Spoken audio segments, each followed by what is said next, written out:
Hello and welcome to another Coffee with Colin, and thanks very much for tuning in. The objective behind the series is whereby I take a snippet from my book, Feeding Johnny How to Build a Business Despite the Roadblocks, and discuss the snippet and the lesson that I learned along my business journey over a cup of coffee for about 5 minutes or so on a weekly basis, in the hopes that by me sharing my business journey out there for you, that it'll afford you a shortcut where back in the day I had none. And today I want to specifically follow up on a vlog I put out last week around customer service and the importance of good customer service, and indeed the opportunity that good customer service affords you and I in terms of competitive advantage out there. And to do so, I want to go right back to my early days where I first became introduced to the power of excellent customer care as a business tool. I started my career in the cafe business completely by accident. I wanted to be a school teacher where the holidays are long and the hours are short. I always say the man upstairs had a completely different view, and he threw me into the hospitality industry, where it's the exact opposite, in fact, long hours and short holidays. But anyway, such is life. So when I was learning my trade in those early days, I made some mistakes, and one of the mistakes that I made early on, it's quite embarrassing to tell even today, but I'm going to share it with you. I was in the self-service cafe industry, and that's where you pick up a tray and you run it around a rail and you pick stuff off a counter or get served hot food or get served a cup of tea or whatever, and you eventually get to the cash desk to pay, and that's where I was situated. I'm sitting there at the cash desk trying to be all professional, and this lady arrived around with a tray that probably had a tea on it and a scone, and she was pushing a buggy and had a newborn in it. And I looked at the tray and I noticed there was a baby's bottle 3/4 full of milk. So I simply asked her, "Madam, is that your own milk?" And her horrified look told me that I'd made a big mistake. Now, I wasn't being completely naive. I was trying to figure out whether I should charge her for a glass of milk, because we would, as an organisation, have oftentimes poured a glass of milk into a baby's bottle to allow the mother feed the child. So I was just trying to verify whether or not I should charge her for the milk. I wasn't specifically asking her a very personal question, but it sounded wrong. Anyway, I made that mistake, and that's the type of mistake that we all make as we navigate those early years in our careers. Moving on from that mistake, I finally realised I was working for a very professional organisation that took customer care to the nth degree, took real pride in its customer care.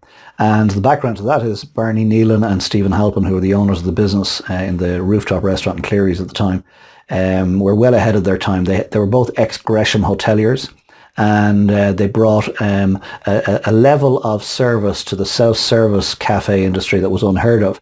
And they simply did so by carrying the customer's tray. So you know the score. A typical self-service cafes where you pick up a tray, you run it around a rail, you pick stuff off it, you get to the cash register, and then you shuffle off and find your own seat. Well, Halpin and Nealon decided that that needed to change. And so what they did was they carried the customer's tray. Picked up the customer's tray, said, "Good morning, madam. Good afternoon, sir. May I help you find a table?" And of course, that was music to the customer's ears. It was over-delivering on the promise. The promise of a self-service cafe experience was, back in the day at least, all too often mediocre. So the whole idea was that you'd come in, you'd collect your tray, and you were expecting to have to carry your own tray to the table. And we went above and beyond for no extra pay, no extra charge, and we carried the customer's tray to the table. And it afforded us a unique competitive advantage. Not only did we create noise in the marketplace and people began to speak of us, and we began to do tremendous business because people kept coming back to us and people kept referring their friends to us, it also gave us a unique business advantage in that we were able to actually optimize the seating in our cafe. So at those busy times, and you know this to be true, we tend in situations like that to sit on our own, and typically we would go and sit at a table, and if we were sitting, you or I, on our own at a table, even though there were 4 seats there, it's rare enough that somebody else would join us at the same table. You'd end up with singles dotted all over the cafe. By us carrying the customer's tray to the table, not only did we over-deliver on the promise of the experience, we also were able to go along and ask on behalf of somebody else, "Excuse me, sir, would you mind if somebody joined you at this table?" Of course, the answer is always no. So we, as an organisation, managed to optimise the seating layout during those busy times. It was tremendously beneficial to us from a business perspective. So what's this all about? Well, it's about you and I asking ourselves, how are we going to compete differently into the future? We're in the 21st century, we're in the internet age. However, it's my contention that all business is all about people. somebody somewhere has to buy your product, whether they consume it or not. Somebody somewhere has to buy your product or buy your service. And the question really is, what's setting you apart from the competition out there? And I believe that over-delivering on the promise is one way that you and I can set ourselves apart. You and I operate in very crowded marketplaces, I'm sure. And the question we've got to consistently ask ourselves is, how do we separate ourselves from the herd? How do we stand out from the crowd? How do we stand head and shoulders above the competition so that we create noise in the marketplace so that people talk about us and refer to us and come back to us and bring their friends to us?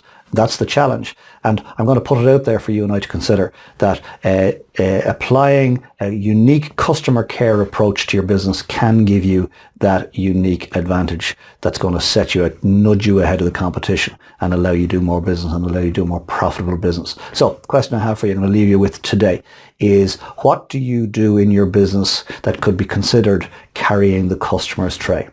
What do you do in your business that could be considered you over delivering on the promise that you've made? Because if you do that, and if you do it consistently, and if you build it into the fabric of your business, they will talk about you, noise will be created, people will come back to you, and people will refer people to you. I wish you well. And thank you very much for joining me for this week's Coffee with Colm. I hope, as ever, and trust that you got something from it. I'd ask that you would apply it into your thinking for the next week and see where it leads you.